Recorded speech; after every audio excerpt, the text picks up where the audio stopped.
જય માતાજી મિત્રો, સ્વાગત છે મારા એક નવા વ્લોગમાં। તમે જોઈ રહ્યા છો ગામડિયા વ્લોગર ચેનલ કે જે આપણે વ્લોગ બનાવીએ છીએ ડેઈલી। તો મારું નામ છે મયુર અને હું કોન્સ્ટેબલની તૈયારી કરું છું અને ડેઈલી આ વ્લોગ બનાવું છું। ડેઈલી નહીં પણ અઠવાડિયામાં 2-3 વાર। તો લાઈક કરજો અને ચેનલને સબસ્ક્રાઈબ ન કરી હોય તો પહેલાં સબસ્ક્રાઈબ કરજો। તો વિદ્યાર્થીઓને વધુમાં વધુ હેલ્પ થઈ શકે અને ફ્રી ઓફ કોસ્ટ એવી આપણે ટ્રાય કરતા હોઈએ છીએ। એના માટે આપણે ટેલિગ્રામ ચેનલ બનાવી છે। તો એની અંદર આપણે બધું એકદમ ફ્રીમાં મૂકી દીધેલું છે। બધું હેન્ડ રાઇટિંગ શોર્ટ નોટ જે તમને રિવિઝનમાં વધારે કામ આવી શકે એવી બધી શોર્ટ નોટ આપણે નીચે ટેલિગ્રામ ચેનલમાં મૂકેલી છે। તમે નીચેની લિંકમાં જોઈન કરી શકો છો। અને બીજું એક આપણી પાસે કરંટ અફેરની પીડીએફ છે જે એક મિત્રની આર્થિક પરિસ્થિતિ નબળી છે એના માટે છે। તો એ મિત્રએ મને મૂકેલી છે અને એ આપણે 35 રૂપિયાની અંદર આપીએ છીએ, જેની અંદર બધું કરંટ અફેર આવી જાય છે કોન્સ્ટેબલ સુધીનું। અત્યાર સુધી એ પીડીએફમાં મે મહિના સુધીનું છે અને જો તમારે આગળનું જતું હોય એપ્રિલ અને મેનું તો એ પણ આપણે ફ્રીમાં આપી દઈશું 35 રૂપિયાની અંદર જ।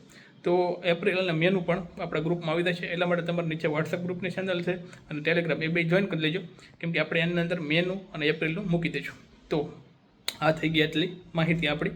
અને બીજું કે આવતા શનિવારે એટલે કે 3 તારીખે ગાંધીનગરની અંદર કૃણાલ સર જે પાટિયા ઇન્સ્ટિટ્યૂટ ચલાવે છે એ આવી રહ્યા છે।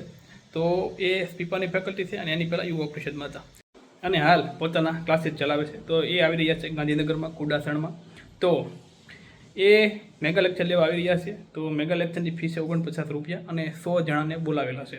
તો એમાં 70-80 રજિસ્ટ્રેશન થઈ ગયા છે, 20 રજિસ્ટ્રેશન બાકી છે, જેમાં તમે પણ કરી શકો છો અને ત્યાં જઈને પણ કરી શકો છો। અને એ પહેલાં ઓનલાઈન કરી નાખો તો વધારે સારું, કેમ કે પહેલાંના ધોરણે છે એટલા માટે સીટ ફૂલ થઈ જાય પહેલાં આપણે કરી નાખીએ। તો મને જવામાં બેસ્ટ કેમ લાગે કે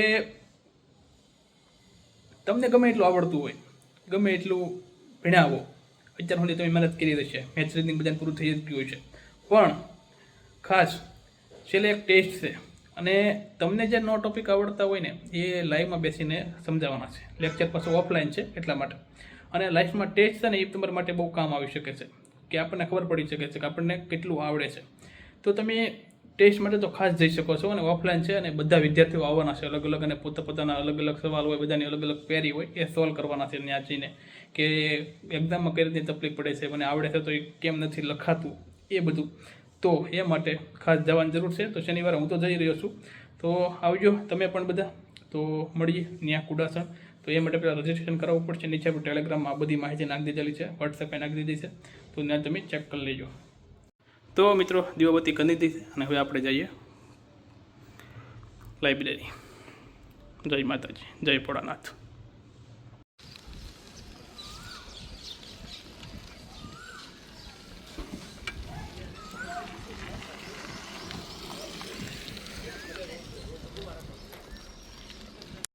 તો મિત્રો પહોંચી ગયા છીએ આપણે લાઇબ્રેરી અને કરીએ વગર ટાઈમ પાસ કર્યા વગર વાંચવાનું ચાલુ।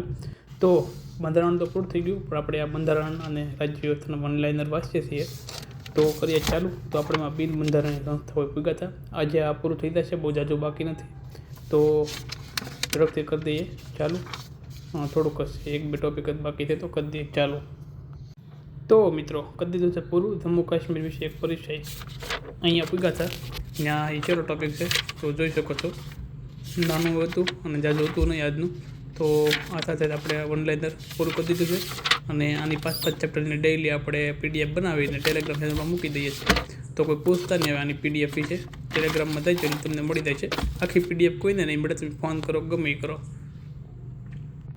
તો હવે પાછું આપણે મેથ્સ કરીએ ચાલુ, કેમ કે આરએમસીની એક્ઝામ છે તો એકવાર ફટો મારી લઈએ તો સારું પડે।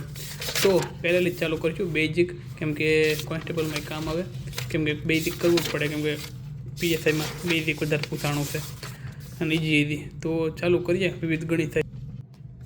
તો મિત્રો આ ચોથા ચેપ્ટર પર રોમન અંકો, તો રોમન અંકો ખાસ કરવા 1 થી 20 સુધીના તો ગોખી જ લેવા, 22 તો ગોખી જ લેવા, કેમ કે બંધારણના 22 ભાગ છે તો મેથ્સમાં નહીં પૂછાય ને તો બંધારણમાં પૂછાઈ જાય છે। અને રોમન અંકમાં ઓપ્શન આપેલા છે કે કયા ભાગમાં કયું આવેલું છે, પીએસઆઈમાં પ્રશ્ન પૂછાણો કઈ રીતે, તો કર્યો। તો મિત્રો આપણે વર્ગ અને વર્ગમૂળે પહોંચી ગયા છીએ, ના સુધી આપણે અટકાવીશું। તો જોઈ શકો છો નાના નાના જેટલા ચેપ્ટર હતા મેથ્સમાં જે બેઝિક હતું એ બધું આપણે પતાવી દીધું છે અને વાગી ગયા છે 12, 12:30 થવા આવ્યા છે। તો હવે આપણે જમવા દઈશું, તો એ પહેલાં આપણે બધું મેથનું નાનું જે ચેપ્ટર હતું આગળનું બેઝિક એ પતાવી દીધો છે અને હવેના આગળના સેશનમાં આપણે મોટું બધું ચાલુ કરીશું. તો સંખ્યાકાંડ ને ગણિતશાસ્ત્રીઓ. તો અહીંયા આપણે મેથ્સનું ચેપ્ટર પૂરું કરી. મિત્રો આનો ફોટો મેં ટેલિગ્રામમાં નાખી દીધો છે, આ વાંચી લેજો. આમાં બધા ઓપ્શન કામના છે ગણિતની હિસ્ટ્રી વિશે. તો હવે આપણે જઈએ જમવા, લાગી છે ભૂખ. તો મિત્રો આવી ગયા છે જમવા. તડકો ગાંધીનગરમાં આખો દિવસ લાઇબ્રેરીમાં રહીને એસીમાં જેવા તડકામાં થઈને ભીણ પડી જાય છે.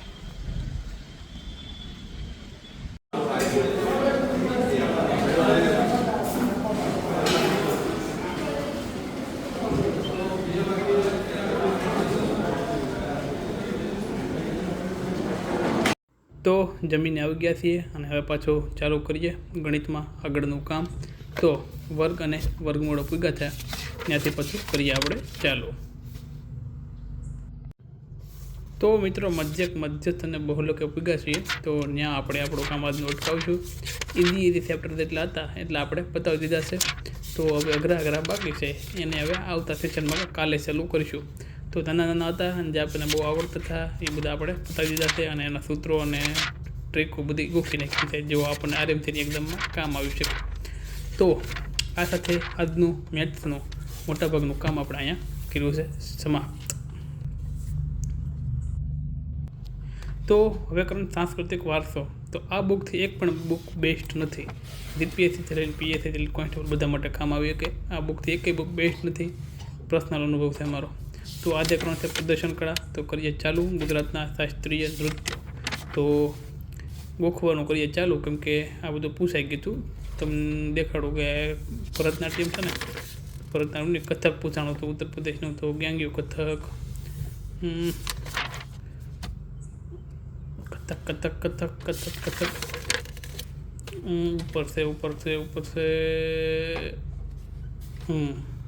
જો અહીંયા કથક ઉત્તર પ્રદેશ આ પૂછાઈ ગયો હતો પ્રશ્ન પીએસઆઈમાં. પણ ઘણા કથક તો કથક લઈને કેરળ ઠોક્યું છે. તો મિત્રો ગુજરાતના લોકવાદ્યનો ટોપિક પતાવ્યો અને પ્રદર્શન કળામાં આપણે મોટાભાગનું પતાવ્યું. હજી અડધું બાકી છે, 50% જ પીચ્યું છે, 50% બાકી છે. તમે જોઈ શકો છો નૃત્યને આન ચાંદ બધું નાટકના બધું પતાવ્યું છે, હજી અડધું બાકી છે. તો સાથે આજનું સાંસ્કૃતિક વારસાનું કામ આપણે મિત્રો અહીંયા કરીએ છીએ પૂરું. તો મિત્રો વાગ્યા છે 5 અને આપણે ચાલુ કરવાનું છે ભારતનો ઇતિહાસ. તો લાંબુ સેશન રહેશે આપણું. હા, તો કરીએ ચાલુ આધુનિક ભારતથી. તો આધુનિક ભારત કરવાનું છે. તો તેમાં આધુનિક ભારતના ઇતિહાસ જાણવાના સ્ત્રોતથી કરીએ ચાલુ આપણે. તો આગળ વધશું એ પછી. તો મિત્રો 1857ના સ્વતંત્રતા સંગ્રામે આપણે પહોંચ્યા અને અહીંયા આપણે અટકાવશું. તો એ પહેલાં આપણે મોટાભાગનું આધુનિક ભારતમાં બતાવી દીધું છે. તો વ્યવસ્થિત રીતે કરી નાખ્યું છે, ગોખી રાખ્યું છે અને એને લગતા PYQ જે પૂછાણા હતા અને એને લગતા હેતુલક્ષી પ્રશ્નો હતા એ બધા પણ ચેપ્ટર વાઇઝ આપણે વાંચી લીધા છે. તો વ્યવસ્થિત રીતે કર્યું છે. તો આપણે કામ આવ્યું કે કોન્સ્ટેબલમાં એવી રીતે વાંચ્યું છે. તો આશા રહે છે કે એક્ઝામ વખતે યાદ આવી જાય. તો અહીંયા આપણે ભારતના ઇતિહાસનું કામ પતાવીએ છીએ અને હવે આપણને લાગી છે ભૂખલડી. તો આપણે હવે જમવા જશું, સાંજનું ભોજન લઈ આવીએ. તો જમીને આવી ગયા છીએ સાંજનું. તો હવે કરવાનું છે ફરીવાર આપણે કરંટ અફેર. આપણે એકવાર તો પૂરું થઈ ગયું છે, તો ફરીવાર શરૂ કરીએ તો થઈ જાય 2-4 દિવસમાં. તો કેમ કે આરામથી એક્ઝામ છે તો એમાંય કામ લાગે અને વ્યવસ્થિત રીતે ચાલુ કરી. કે કરંટ ટર્નિંગ પોઈન્ટ કહેવાય, સાયન્સ છે ટર્નિંગ પોઈન્ટ કહેવાય, આ બધા ટર્નિંગ પોઈન્ટ કહેવાય. મેથ, રીઝનિંગ ને બંધારણ તો બધા ગોખીને જ આવશે. તો કરીએ આપણે ચાલુ. તો મિત્રો આપણે કરંટનું કામ અહીં બતાવ્યું છે. તો કોઈ મિત્રોને આ PDF લેવી હોય તો આપણે 25 રૂપિયામાં આપીએ છીએ. અક્ષર આંધી હારા આવશે. PDF બીજાની છે એટલે બીજાની આવશે. આ તો મેં લખેલું છે, આમાં લીધા આવશે પણ બીજી આવશે. એમ મેં જેમાં લખેલું છે ને એવડી. તો 35 રૂપિયામાં નીચે આપણો નંબર આપેલો છે, એમાં તમે મને મેસેજ કરજો WhatsApp, એટલે હું તમને જણાવી દઈશ. તો હવે કરવાનું છે PYQ વિજ્ઞાન અને ટેકનોલોજીના. આ છે આપણી પાસે રીસીયાની બુક, જેની અંદર ટોપિક વાઇઝ વિજ્ઞાનના PYQ આપેલા છે. જે સિલેબસમાં જેટલા ટોપિક છે ને એટલા PYQ આપેલા છે. તો આમાં આપણે આગળનું ઘણું બધું કરી નાખ્યું છે. ઘણા બધા PYQ 5-6 જેવા કરી નાખ્યા છે. તો હવે આપણે આગળ વધવાનું છે. તો ચેપ્ટર વાઇઝ આપેલા છે. તો આપણે આઈ થિંક 3-4 ચેપ્ટરે પૂગ્યા હતા. આ તો થઈ ગયું. અહીંયા પૂગ્યા હતા. તો કરીએ ચાલુ. વિદ્યુત અને પરિપથ, વિદ્યુત પ્રવાહ અને તેની અસરો. તો નાનું નાનું છે 1 2 3 અને કરી નાખીએ આપણે 3 4 ચેપ્ટર. તો મિત્રો 2 3 ચેપ્ટર મતલબ કે 100 150 MCQ આરામથી પતી ગયા આપણે. તો અહીંયા આપણું કામ પૂરું થાય છે અને આપણને ટાઈમ મળશે ને તો આ બધા PYQ વિજ્ઞાનના છે ને એની એક PDF બનાવીને આપણે ગ્રુપમાં મૂકી દઈશું. તો મિત્રો હવે કોમ્પ્યુટર કરવાનું છે. તો કોઈ કોમેન્ટ ન કરતા કે કોન્સ્ટેબલમાં ક્યાં કોમ્પ્યુટર છે, મારે RMCની એક્ઝામ છે 4 તારીખે, એટલે થોડું એમથી જો વાંચ્યા રાખીએ તો સારું પડે. બાકી અહીંયા ફાફા ન મારવા પડે. આવડતું હોય ને તો મજા આવે. પેપર સારું થાય ને તો કોન્સ્ટેબલમાં આપણને મોટિવેશન મળે એટલા માટે. તો કરીએ ચાલુ. જાલી કરવાનું છે જાલી. તો સારું પેપર થાય તો કોન્સ્ટેબલ પેપરમાં પછી આપણને મજા આવે કે નહીં ભાઈ આપણે ઓલું પેપર તો કેવું મસ્ત ગયું હતું. બાકી આપણે ક્યાં આરામથી તૈયારી કરી 311 છે એમાં હવે ત્યાં.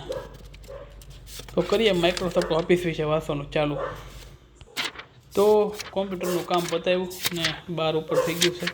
તો હવે વેતીના થઈએ રૂમ બાજુ ને કે કૂતરા વચ્ચે જવા નહીં દે. એટલા કડવા દોડે છે ને રોડમાં કૂતરા, એમ થાય આગળ એ ઉપાડી લે છે.